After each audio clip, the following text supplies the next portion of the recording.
wiped out their Navy, 44 ships. We've wiped out their Air Force, every plane. We've wiped out most of their missiles. You see, the missiles aren't coming much anymore. We've also hit their manufacturing areas where they make the missiles very hard. Can you give us an Because idea? they're very inaccurate, as you know, with their munitions.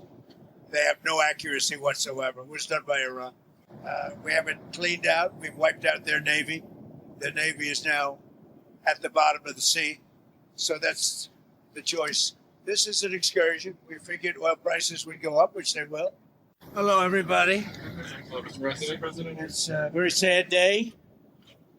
And glad we paid our respects. It's a tough situation. Great people, great parents, wives, family.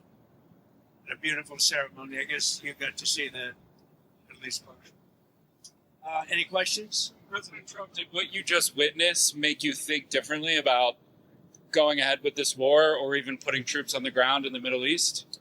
We're winning the war by a lot. We've decimated their whole evil empire. It'll continue, I'm sure, for a little while. But very proud of the people, the parents. The parents were so proud of their boy, as they call him, my boy, in case the young lady. The parents are so proud. Many of them are military parents, as you know. So but it's always a very sad thing. The war itself is going unbelievably. It's as good as it can be. We have Pete here. Pete, and you have Steve Witkoff here. We have some additional questions. You're 1 week in now, sir. You're 1 week in at this point. How long, as of now, do you expect? Well, I think we've accomplished more in 1 week than anyone thought possible. We've wiped out their Navy, 44 ships. We've wiped out their Air Force, every plane. We've wiped out most of their missiles. You see, the missiles aren't coming much anymore. We've also hit their manufacturing areas where they make the missiles very hard. Their drone capacity is way down.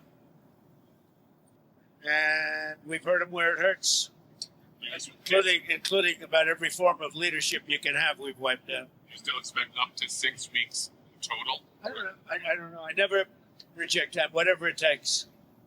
But we've, the military is almost non-existent, if you look. We could hit the military itself very hard, but maybe we will, maybe we won't. We haven't made that determination. What do you think about gas prices? Gas prices right now? Are you worried about gas prices right now? No. This is a short excursion into something that should have been done for 47 years. 47 years it's taken to do this, and no president had the guts to do it.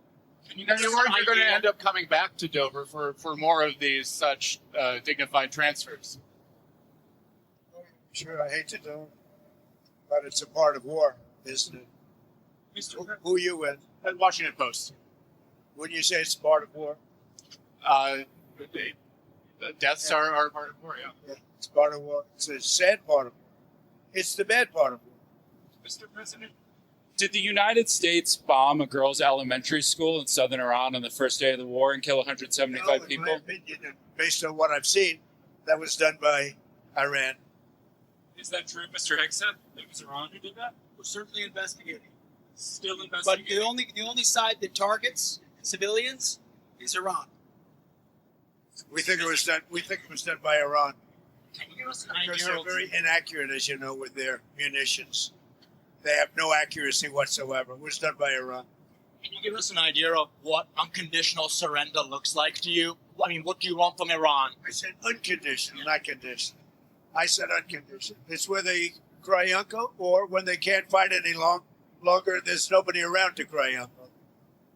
That could happen too, because we've wiped out their leadership numerous times already. So it's if they surrender, or if there is nobody around to surrender, but they're rendered useless in terms of military. Mr. President, can I ask you what Peter asked you a question yesterday? He said it wasn't the right time in that event, but he was asking whether you have indications of whether Russia is supporting Iran somehow in this. No, I haven't had that. I have had no indication of that whatsoever. If they are, they're not doing a very good job, because Iran is not doing too well. What about the Strait of Hormuz? There's no traffic really going through it. Well, right now. that's the ship's choices, but We haven't cleaned out. We've wiped out their Navy. Their Navy is now at the bottom of the sea. So that's the choice. This is an excursion. We figured oil prices would go up, which they will. They'll also come down. They'll come down very fast, and we will have gotten rid of a major cancer on the face of the earth. We will have taken out a cancer. Don't forget October 7th. Don't forget all of the things that have happened over the years, all caused by these people. So what we're doing is a great thing, not only for our country and not only for Israel, not only for the Middle East, but for the world. Secretary Bessent announced some moves to temporarily allow certain Russian oil sales to India. Are you considering any other moves, including the SPR? Well, if there were some, I would do it just to take a little of the pressure off. But I think that the oil pressure, but there's a lot of oil. We've got a lot of oil. Our country has a tremendous amount, and there's a lot of oil out there. That'll get healed very quickly. Would you consider using the SPR or tapping into the SPR at some point? Strategic reserve? Yeah. Well, I'm the one that built them up. Biden used them so that he could get some extra votes in the election. It turned out it wasn't even him that ran. It was Kamala. And she obviously didn't get any extra votes because we won in an absolute landslide. So he should have used it for that. He used it I filled it up, and he brought it down to the lowest level it's ever been. We will start at the appropriate time, which is basically a gut instinct. We will start filling up the strategic reserves. What are the circumstances where you'd send in ground troops? How are you thinking about that? I don't even want to talk about it now. I mean, I don't think it's an appropriate question. I'm not going to answer it. Could there be? Possibly, for very good reason. Have to be very good reason. And I would say if we ever did that, they would be so decimated that they wouldn't be able to fight at the ground level. Are you thinking about the oil facility there? There's an oil facility kind of on the coast of Iran that could be secured by ground troops. There's been some speculation that could be a target. I don't know what the speculation is, but I certainly wouldn't be able to tell you that. I'd be in trouble with myself if I told you that. Mr. President, don't you need ground troops to secure the enriched uranium at the nuclear sites? We'll find out about that. We haven't talked about it, but it was a total obliteration. They haven't been able to get to it. And at some point, maybe we will. That'd be a great thing. But right now, we're just decimating them. But we haven't gone after it. But something we could do later on. We wouldn't do it now. Maybe we'd do it later on. You said you want to be involved in the selection of the next leader of Iran. Can you talk to me? Well, because I don't want to just come back every 10 years. And mostly you'll have presidents, that won't do that because they don't get it. But we don't want to come back every 5 years or every 10 years and do this. So we want to pick a president that's not going to be leading their country into a war. Do you have any questions for Pete or Steve? Come on up. Mr. Wickoff? Steve, come on up. Mr. Wickoff, is there still space to do a deal with whatever is left of the Iranian government? I think there is. I think that's going to be up to the president. That's what I think. But they didn't seem to be very amenable in those first set of negotiations. You heard what I said. They said we have the inalienable right to enrich. They bragged about having 60% enriched fuel, enough for 11 bombs.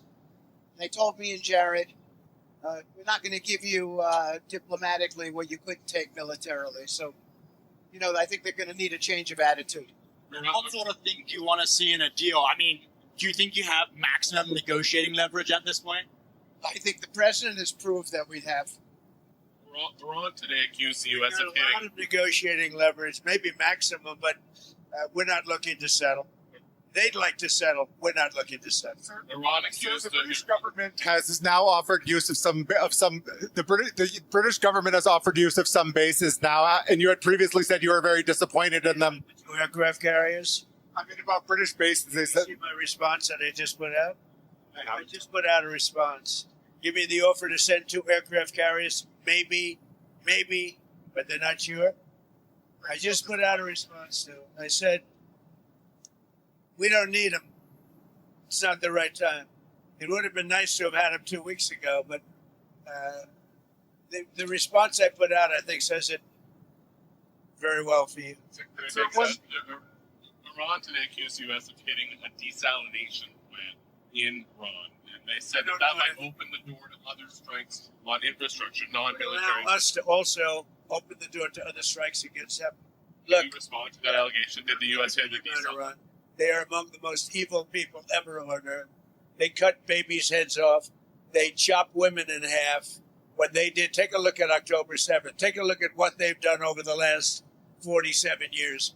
So I know nothing about a desalinization plant other than to say, if they're complaining about a desalinization plant, we complain about the fact that they shouldn't be chopping babies' heads off, okay?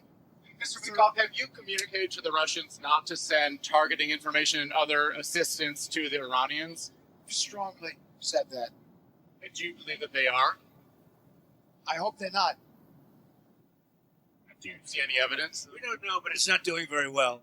If they are, it's not helping much. If you take a look at what's happened to Iran in the last week, if they're getting information, it's not helping them much. What would it mean to you if they were? I mean, even if it's not helping the Iranians particularly much, it's still involving themselves in a conflict that they're not directly. They'd say we do it against them, wouldn't they? Huh?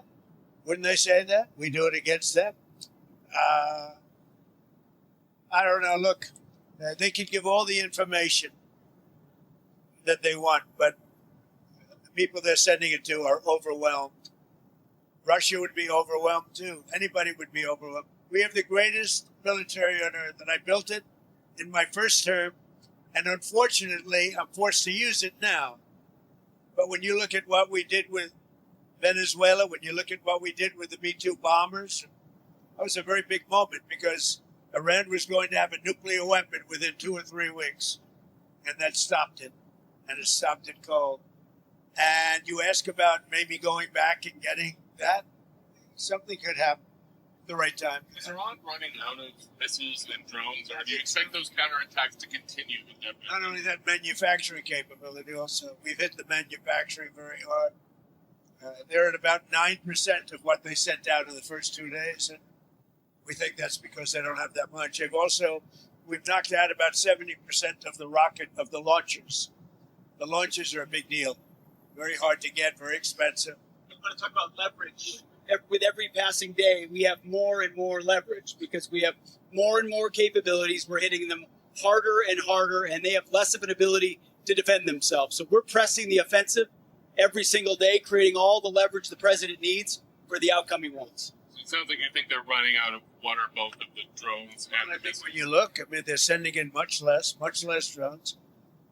They're being decimated. Now, at some point, I don't think there'll be anybody left maybe to say, we surrender, but they're being decimated. And when you look also, all of a sudden they apologized to the Middle Eastern states that they shot at them. I was very surprised to see they did that, but you mark that down as a victory for us and for the Middle Eastern states who are really friends of ours. But I guess they're not going to be shooting at them anymore. They apologized, and we'll see what happens. But that's a big loss. That's a surrender right there. I called it a surrender today. When they apologized and said they're not shooting at them anymore, that's really a surrender to those states and to us. Okay, anything else? Some Iranians are concerned that the Kurds will carve out kind of an autonomous region as they did in Syria and Iraq. We're not looking to the Kurds going in.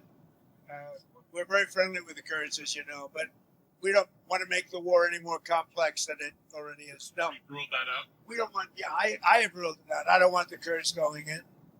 I don't want to see the Kurds get hurt, get killed. We've had a good relationship. They're willing to go in, but I've told them I don't want them to go in.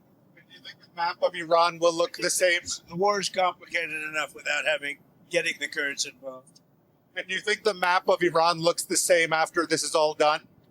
That I can't tell you. Probably not. Do you know if many shipping companies have taken the U.S. up on its offer of insurance to go through the Strait of Hormuz? No, we have it set up. We have a great insurance and reinsurance system, but I don't. Sorry, when you talk about When this ends, we're going to have a much safer world. You know that. So, this is a minor excursion. But when this ends, we're going to have a much safer world. and we will have gotten rid of a lot of sick and demented people, the leadership. So we got rid of the one leadership, then we got rid of the second level of leadership. Now they're on their third or fourth level of leadership. And they have leaders right now that nobody even knows who they are. Thank you very much, everybody. Thank you. Subscribe to One India and never miss an update. Download the One India app now.